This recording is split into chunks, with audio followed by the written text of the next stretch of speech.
रात का सन्नाटा था। कमरे में हल्की रोशनी थी।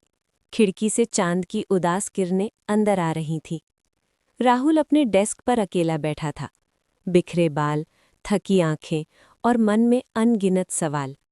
लोगों के बीच रहते हुए भी वो खुद को सबसे ज्यादा अकेला महसूस कर रहा था। कोई समझने वाला नहीं था, कोई सुनने वाला नहीं था।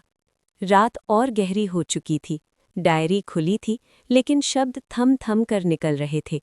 कभी राहुल छत को देखता, कभी कलम को थामे चुपचाप बैठा रहता। एक आंसू बिना आवाज किए गिर पड़ा। ये कमजोरी नहीं थी, ये उस दर्द की आवाज थी जिसे वो दुनिया को कभी दिखा नहीं पाया।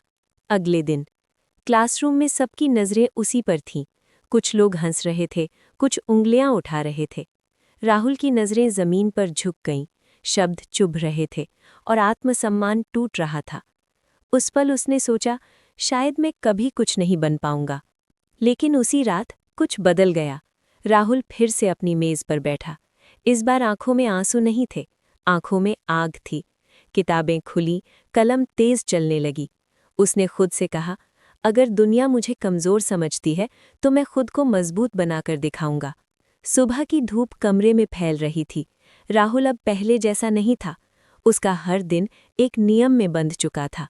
मेहनत, अनुशासन और खुद पर भरोसा। चेहरे पर हल्की मुस्कान थी और चाल में आत्मविश्वास। वो चुपचाप आगे बढ़ रहा था, बिना शोर किए, लेकिन पूरी मजबूती के साथ। और फिर वो दिन आया। राहुल सीधा खड़ा था, सीना चौड़ा था, आंखों में जीत की चमक थी। आसपास लोग तालियां बजा रहे थे। जो कभी हंसे थे, आज वही उसकी इज्जत कर रहे थे। ये सिर्फ सफलता नहीं थी, ये उस लड़के की जीत थी जिसे कभी किसी ने समझा ही नहीं था।